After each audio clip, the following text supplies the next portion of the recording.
Hello and welcome to the Parkinson's Disease Report. My name is Randy Stagg. This video is the sixth in a series called the Parkinson's Disease Report.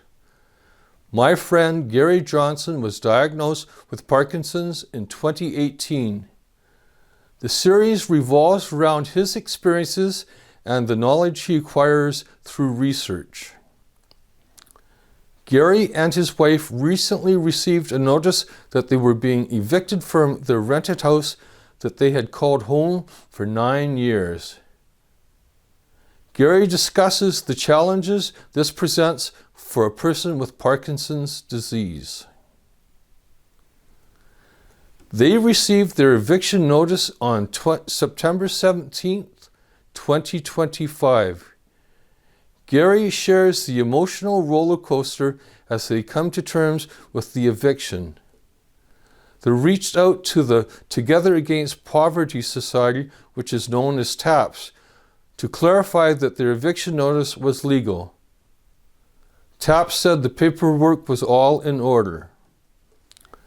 They had to move forward and prepare for a move to a new home, find a new place to live, get boxes, pack the boxes, sell, donate, or give away possessions that would not fit into their new, smaller home.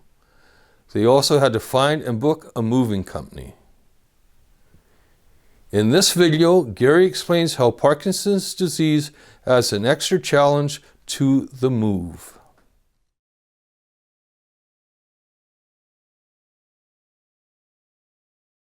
Hi, my name is Gary Johnson. Welcome to my nightmare.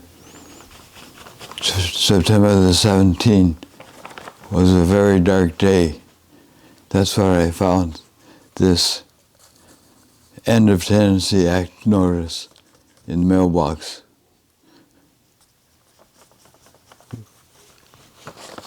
I was completely overwhelmed.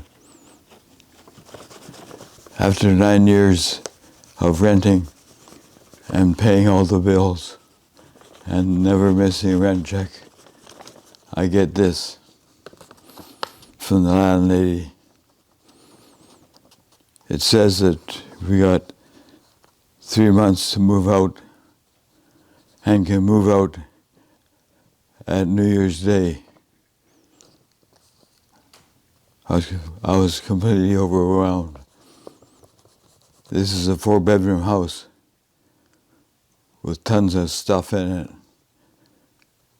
All the good things that I collected over the years. My book collection, my record collection behind me.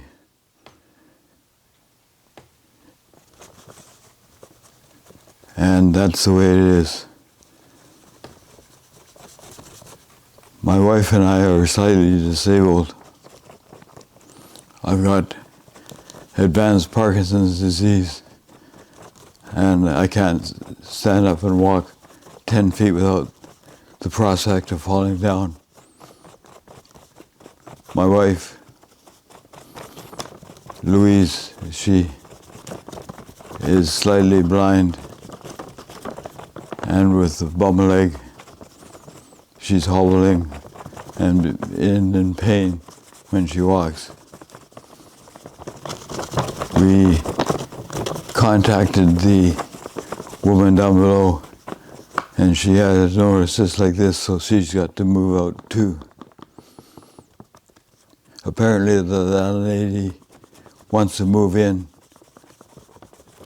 after December 31st and live here with her husband and renovate. She wants to live here for a year and then sell the place after renovations. We don't think that she's going to move in because she can't get up the stairs. We contacted the lady down below. We thought that we might dispute the whole thing because we suspect she's not acting in good faith. But time will tell. We decided to contact TAPS, Together Against Poverty, to dispute this notice. We contacted a social worker that's part of my case management team. She thought it was a good idea to contact TAPS and let her know of what becomes of that meeting. Other than that, she really couldn't offer us any suggestions. I had this idea of contacting the local television station because you might think it was a human interest story that a landlady was going to toss out to disabled people. But the TV station didn't think it was worthwhile to do anything about or expose the situation. But she suggested to contact seniors, helping seniors, and take it from there.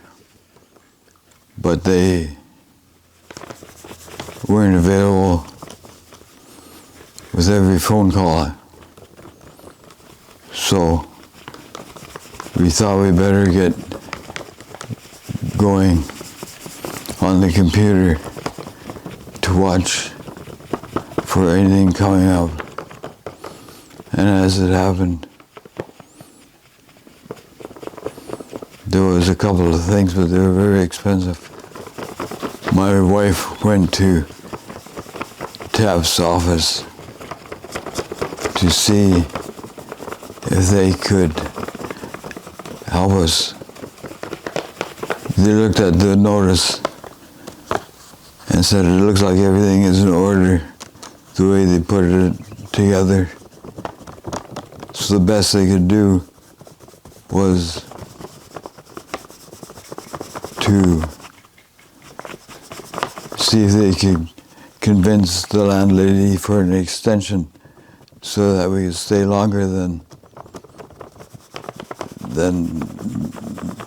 the end of the year. That's the best they could do. Went back on the computer again,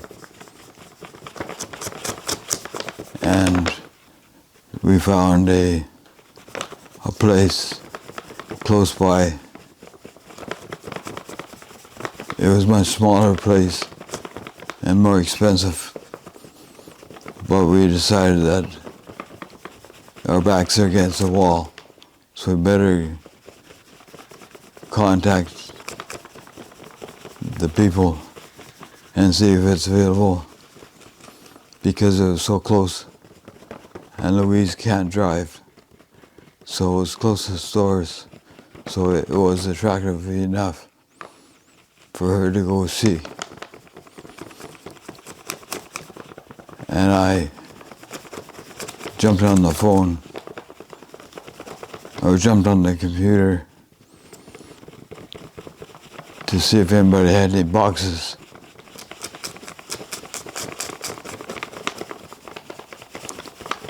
She came home with the news that she decided to take it. It was good enough of a place with flat entranceways and elevator, close to stores, and handy for her because she can't drive.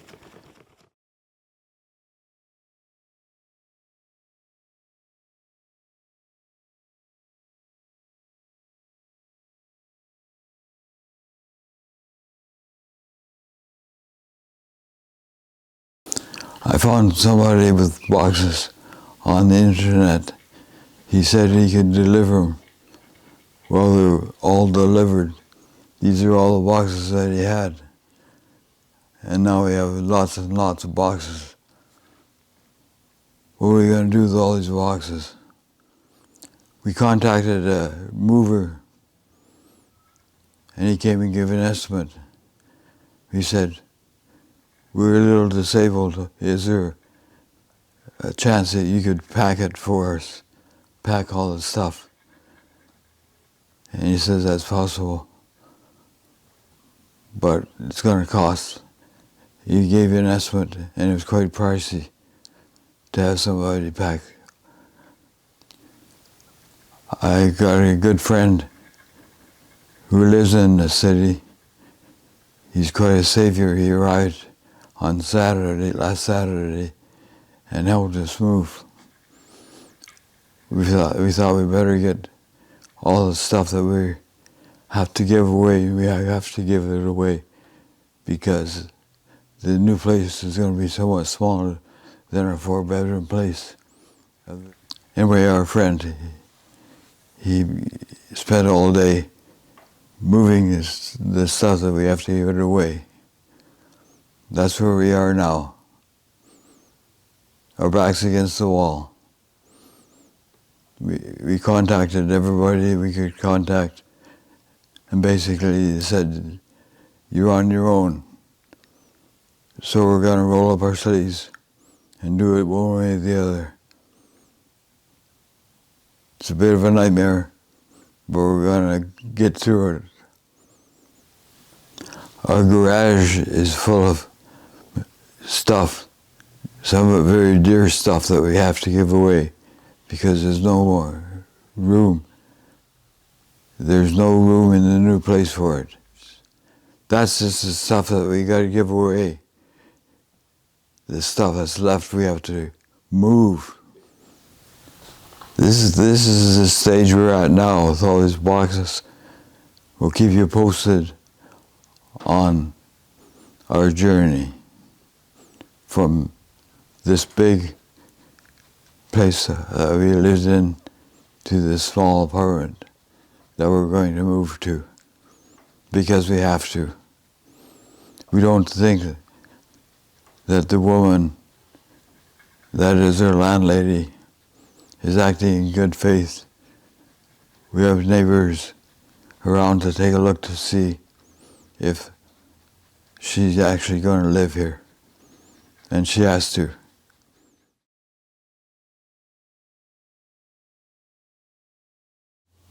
Well, today is Wednesday, the 29th of October. We knew we couldn't make it for the end of the month to move, so we arranged to have November as well.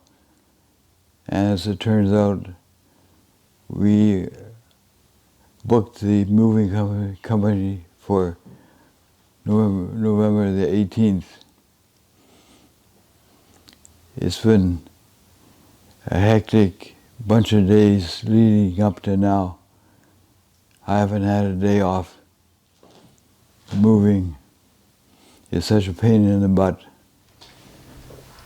I've had to climb up and down all those stairs, 14 stairs, day in, day out, many times a day, to get out to the computer, to check the ads for stuff I wanted to get rid of, and lots of packing up there as well, because the bedrooms are upstairs.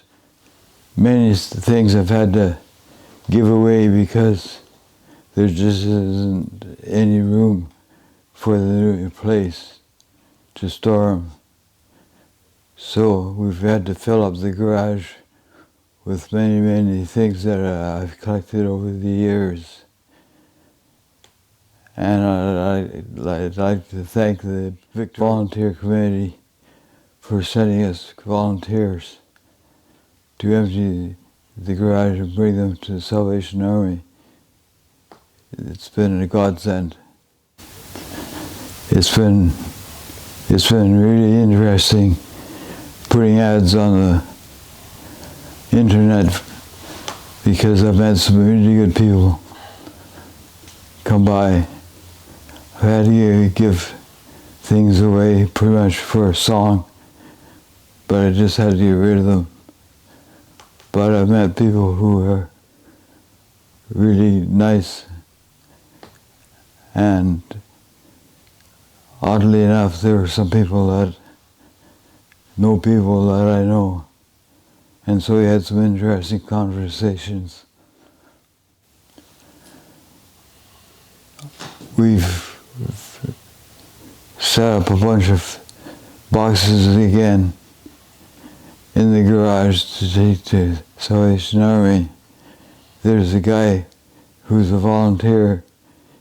This will be his second day here, second trip to come to pick up all this stuff that we collected to give away. He's coming on Tuesday and bringing more boxes. It has been a long journey of filling up boxes and boxes. I guess it's our own fault, but with a house this size, we figured we had to. It was too easy to fill it up with stuff because there's so much space.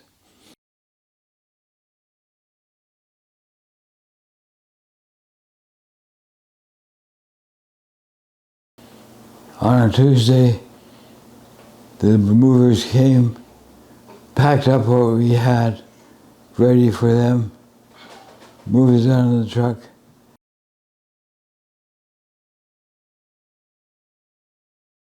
Got it here, and it was all organized, more or less organized anyway.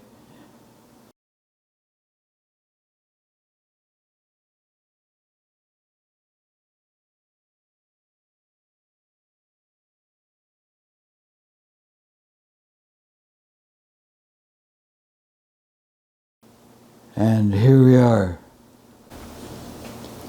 Welcome to my place.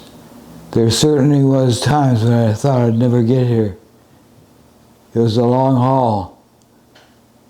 Thanks to a lot of friends who helped, I made it.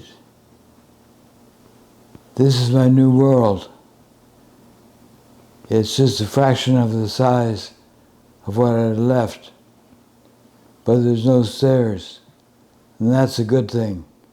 I'm close to all things important as far as shopping, and I don't need my car to get to places. I can do most anything within a certain amount of time. We didn't know if it would work for us because it's so much smaller, but it's going to be a good thing, I'm sure. It's just going to take a while to get used to so little space from such a big space we had. But I think it'll work. And we didn't give up. It looked pretty bleak at first, but somehow it all got done. It's like magic. But it took a pound off me, it took a pound off me. That's for sure. It's no fun moving when you got Parkinson's. It's a character builder